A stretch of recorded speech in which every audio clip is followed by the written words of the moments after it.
Semangat pagi sahabat Deasu. Apa kabar semua? Mudah-mudahan sehat walafiat jasmani dan rohani, dan yang tak kalah penting mudah-mudahan sehat kantongnya.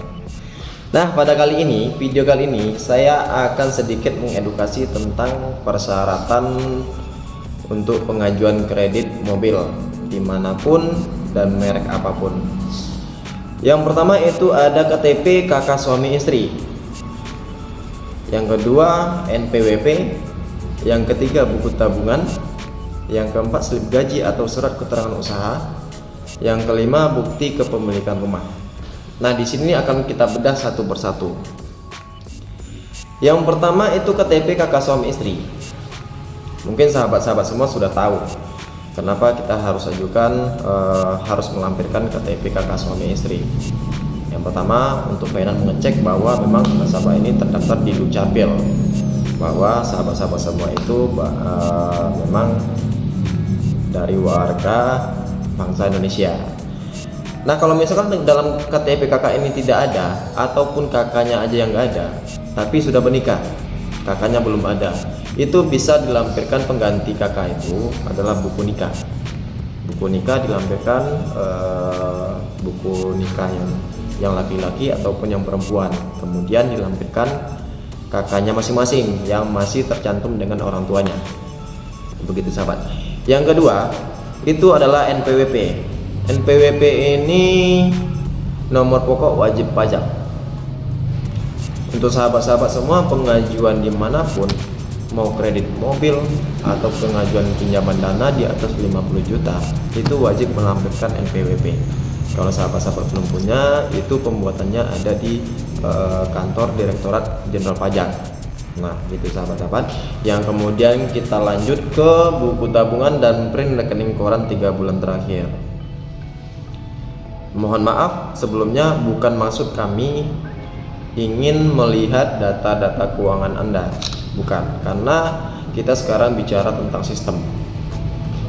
Bagaimana di pihak penennya bisa mengetahui bahwa nasabah ini akan lancar seterusnya membayar kredit mobil ini sampai lunas.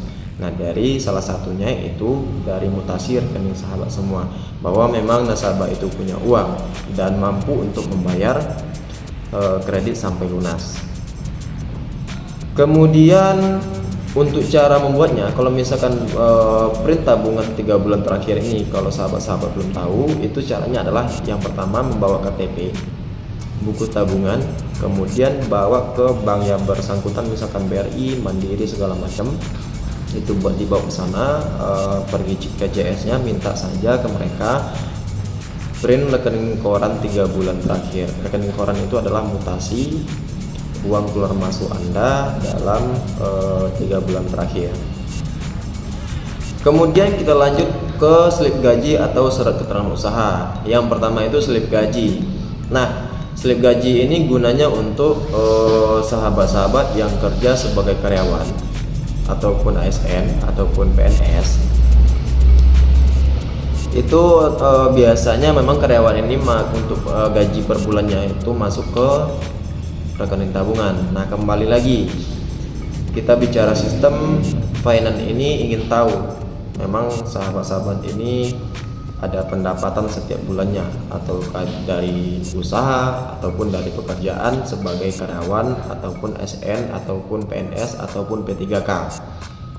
Nah, itu biasanya kalau di karyawan itu kan ditransfer melalui rekening gaji-gajinya. Nah, di situ juga nanti finance membuktikan bahwa gaji sahabat itu memang sinkron dengan mutasi rekeningnya, mutasi rekening tabungannya, dan memang sahabat-sahabat ini mempunyai pendapatan setiap bulannya.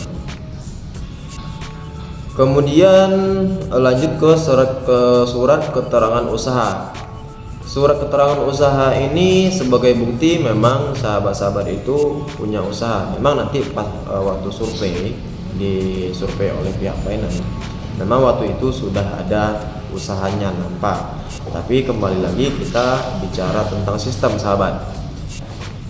Kalaupun waktu survei nanti ada usahanya, tapi kita tidak bisa membuktikan by data.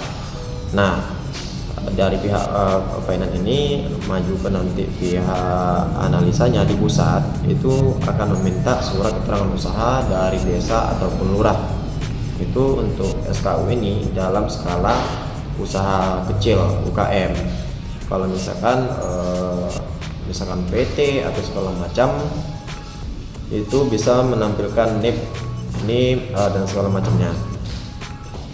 Oke, lanjut kita ke bukti kepemilikan rumah. Bukti kepemilikan rumah ini bisa berdasarkan dalam bentuk PBB ataupun yang dalam masih kredit seperti KPR, biasanya itu melampirkan P3K.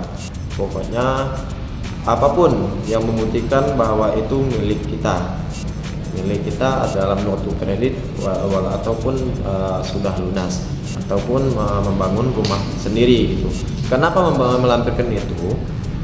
Kalau misalkan sahabat-sahabat semua tidak ada bukti kepemilikan rumah itu, bisa saja kita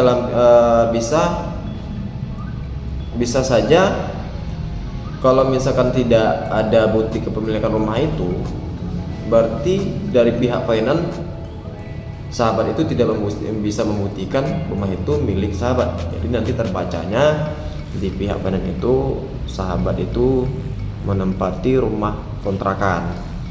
Nah, itu makanya kalau terbaca itu rumah kontrakan, sahabat-sahabat semua tidak akan bisa mengambil kredit mobil dalam DP minim.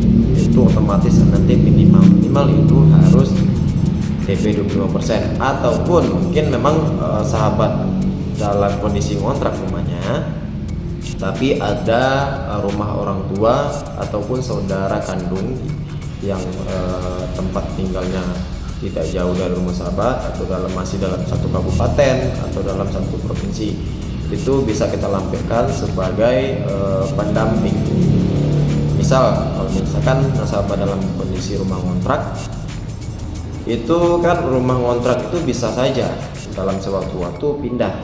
Nah, kemungkinan nanti sahabat-sahabat semua dalam masa kredit, sahabat-sahabat semua pindah, kehilangan kontak atau nomor sahabat-sahabat semua mati. Jadi kalau misalkan pas jatuh tempo nanti dari pihak finance untuk konfirmasi angsuran misalkan tidak aktif, jadi pihak finance nanti akan menghubungi dari pihak pendamping sahabat-sahabat tersebut, yang misalkan orang tua atau kakak kandung, mereka finance akan mengonfirmasi ke pihak pendamping tersebut untuk mengkonfirmasi angsuran. Nah, kalau misalkan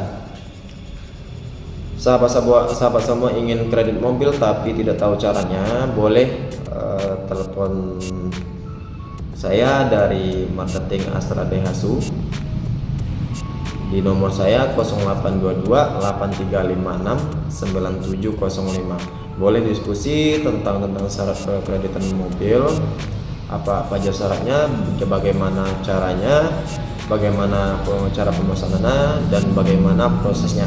Segera hubungi Alza Marketing Astra Daihatsu dengan nomor 0822 8356 9705.